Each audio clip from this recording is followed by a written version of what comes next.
Hey, what's up, everybody? I'm Darren Brazil. I'm sitting here with Vince Incognito. He hates it when I call him that. Sorry, buddy. Hey, we're talking competitive gaming. Yeah. And the World Cup. Now, I'm a big World Cup fan. Huge As I know, fan. as I know. You're a big competitive gaming fan. Yes, I am. Specifically with Dota, right? Yeah. And we got to talking the other day, and we said these two worlds actually collide a lot better and play a lot better than we thought, right? Absolutely, Being fans of both.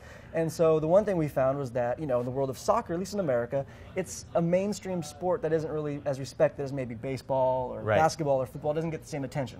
Dota is very much to the average guy on the street something like, what's that game? Why would I play it? And then even once they start looking at it, like, oh my God, look how complex this is. I don't even want to mess with this. Massive audience, but little mainstream coverage, right? Right, exactly. So we just thought, hey, if we share that in common, what else do we share in common? And maybe if we have stuff that we share in common, maybe I would become more of a Dota fan and you might become more of a World Cup fan. So we broke it down a little bit. We started talking about things. The first thing we came up with was strategy, right? So soccer very much, especially the World Cup, right, when it's so competitive, it's a lot of little nuances, a lot of little things to the game that leads to ultimately a big moment, a goal. Well, that you basically just described Dota. Like if you didn't say anything about scoring goals or anything specific to the sport, you would have just described exactly how Dota is played. But the point is that there's a million little things that you have to do to ensure that your team is going to be successful once they get out of that laning phase. And just like in soccer, everything is about positioning. You know, is my team in position to react to this push on our top lane? In this team fight, are we, do we have enough people far enough up front? Do we have someone who can initiate on the other team properly to create the space that we need to engage properly? Like all these little nuances of just inches. And so you talk about teams, like I have my own teams in soccer. Right? On the club level, I'm a huge Chelsea fan. Sorry, leave hate in the comments. When it comes to obviously the World Cup, like I'm American. I'm partial to the United States team. Like I have a passion for them to watch them play. What does that mean then in Dota? Are there teams, and how do you go about picking your favorite team? Who's your favorite team and why? I mean, how does that work? Well, it's funny because we do have teams. It's an international sport. It's an internationally played game. So every team is kind of recruited mostly out of the same general area. Now there are teams that have a little more diversity to them, but in general, like they do fall on nationalistic lines. Like my favorite team isn't even a U.S.-centric team. It's I know I'm terrible. Leave your hate in the comments. I'm all about a Ukraine team. Na'Vi. They're very Natus Vincere. They're very, very popular, just for their dynamic play.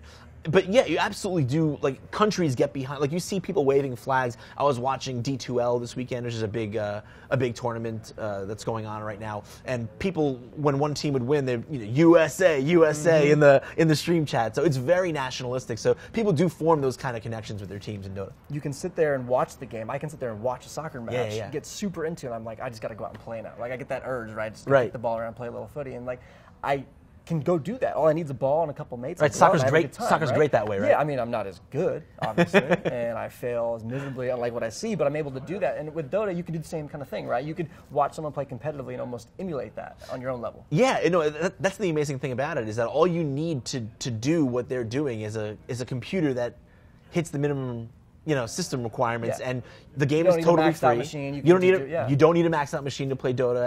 Absolutely not. That's not a requirement. But I think what else is interesting about the spectator culture and how that intersects with doing as my favorite player does is that if I saw a great game played by someone, a player that I love, all I'd have to do is download that match replay, and I can actually view it entirely from their perspective. Not just where the screen follows their character, but I can see everywhere they looked, everywhere they clicked, everything they did. I know exactly where they're looking and exactly what they were buying and what they were clicking. So a lot of things, right? The way you go about strategy, team allegiance, spectator culture, all these things lined up. And so I'm starting to see a lot of similarities, but this one's going to nail it home for me, right? Is there a Cristiano Ronaldo of Dota? Definitely Navi's, again, the team I mentioned before, Navi's Dendi is absolutely Dota's Ronaldo. You showed me a picture of this guy. Yeah, he's a handsome dude. Yeah. The way he plays is just so dynamic and entertaining. He's always coming up with new and interesting ways to like kind of game the system and use the rules of the game in ways that people never would have thought. And I mean, he's got those. There's a joke, he plays a character named Pudge who's got this hook move where he pulls in an opponent character. So people say Dendi's got those. He's got those Pudge hooks in the club. So yeah, Pudge is the name of the character. He's got those hooks in the club. Beckham bent it like Beckham. Exactly. So, right? Exactly. Nice. Hook him like Dendi. That's what we say. Hook him like Dendi.